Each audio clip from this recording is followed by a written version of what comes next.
So in this class we are going to discuss about the message authentication code. So authentication can be performed by two ways. One is by means of the hashing and also by means of the message authentication code. So the MAC code in turn would be dependent upon the keys, whereas the hashing is independent of the keys.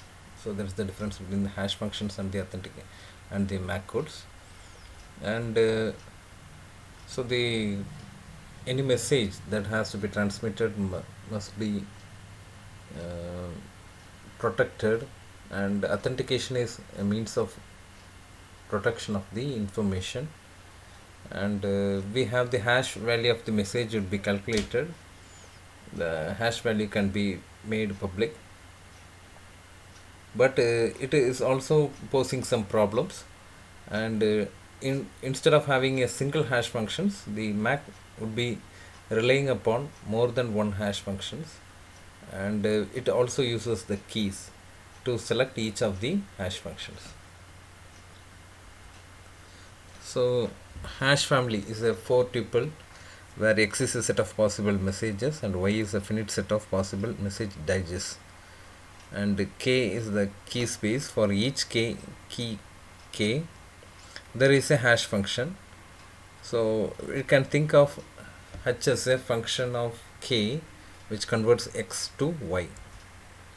And hmac would be applied using the different protocols. So these protocols would be relying upon the hmac and https hypertext transfer protocol secure, and we have the secure file transfer protocol and the file transfer protocol. So here we are having two kinds. One would be relying upon the transport layer security or the secure socket layers, and the other one would be relying on the FTPS, would be relying on the secure shell SSH, whereas the first one would be relying on SSL. So the SSL and transport layer security TLS, all these things would be discussed in the fourth unit. So the applications, so there are different kinds of the applications are there. For HMAX, the verification of the email address during the activation or creation of an account, and authentication of a form data that is sent to the client browser and then submitted back. It can also be used in IoT applications due to less cost. And whenever there is a need to reset the password, the link can be shared without adding a server state. And it can take a message of any length and convert it into a fixed length message digest. That is, even if you got a long message, the message digest will be of fixed length, and it permits maximizing the bandwidth. So max scheme is a hash family used for the message authentication. It depends upon the key, and based on the key it will be producing the message digest. And the sender and the receiver shares the key. So here we will be using the symmetric keys would be used, and the sender sends the message along with the hash value. And here this hash value is dependent upon the keys. So we can call this one as the MAC codes. The receiver receives x comma y and verifies that ck of x equal to y, and if so then accepts the message. And it has to be much infeasible to make a digest for a particular message. The hashing properties has to be satisfied for the MAC codes also. H be a one-way function, and h of k comma m is nothing but it will be involving the key and the message concatenation. So we'll be discussing them, and here we are having the hmac of the message. So it is the hash of the key. Actually key is given as key plus is that it can be extended up to the length of the block of the message block. And then we have the outer pad, and that, so all these things would be XORed with the key. And similarly the key is also been XORed with inner padding value, and the hash of these values also been taken, that has been concatenated with the message also. So the inner padding is given as the 36. The 36 hex value is being repeated b times to make this one of the length of the message. And similarly, the OPAD would be having 5C is being repeated b times. So and the hex values. So 36 hex value is nothing but it will be 0011 and 0110, and OPAD is something but it's going to be 0101, and then we have 1100. Okay, that's been repeated b times. So the IPAD and OPAD has been given by the Hatchmack algorithm. So the key plus and IPAD has been XORed, that will be giving the SI value, and it has been concatenated with the message values, and each of the block has been given to the hash, and initialization value is also been added, and it produces n bits output, which is the resultant of the H of SI and the message that has been concatenated, hash of these values. And similarly, K plus and outer pad is also been concatenated, XOR together, and then it will be producing another b bits value that is given as S naught. Again, it has been concatenated with the hash value of the previous one, and then the combination has been given as the input for the hash function.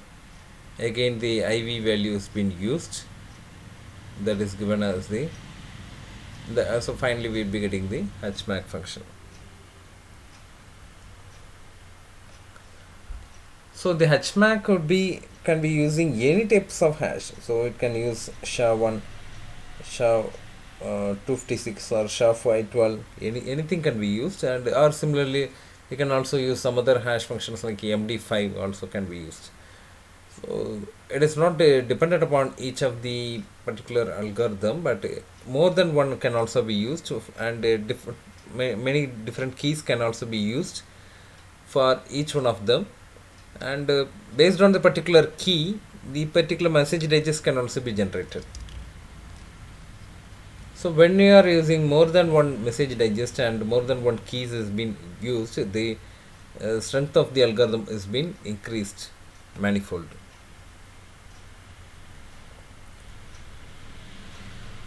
And generally there are three ways for encryption and the authentication: authenticate, then encrypt, that is used in the secure socket layer.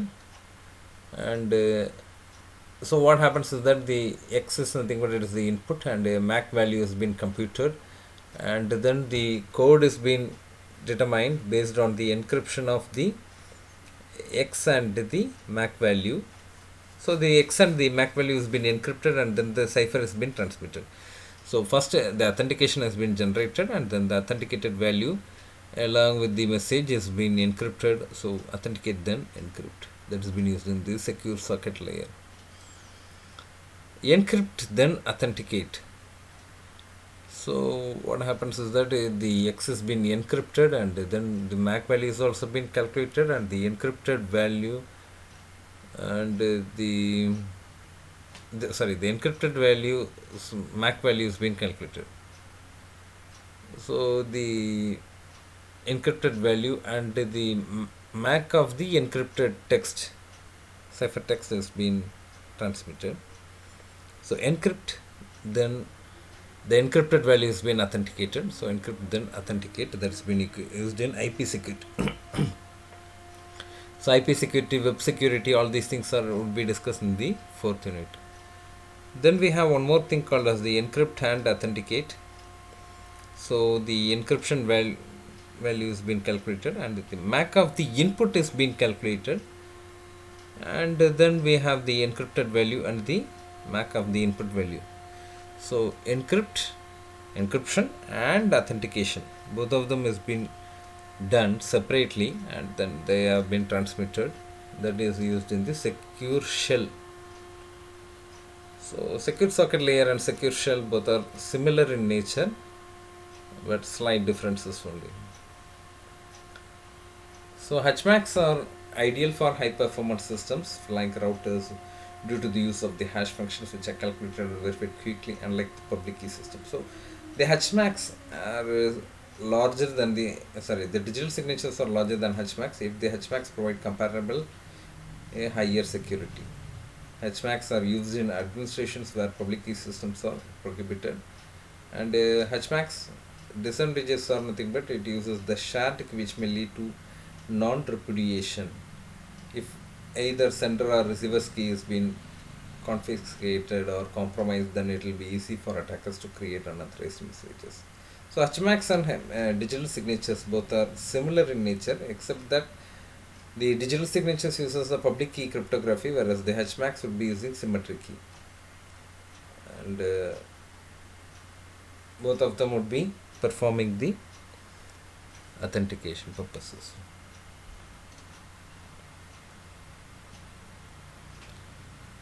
So, in today I have used the LibGen to download a book, so the 7 habits of the highly effective people, and in which I have found it is also using different hashes. So it uses the MD5 hash, it uses the SHA-1, it uses the SHA-256, CRC32, and some other hashes is also been used. So this is one of the application that there are many applications are using the hash values. Okay. So with this we complete, and we'll be discussing the remaining in the next class.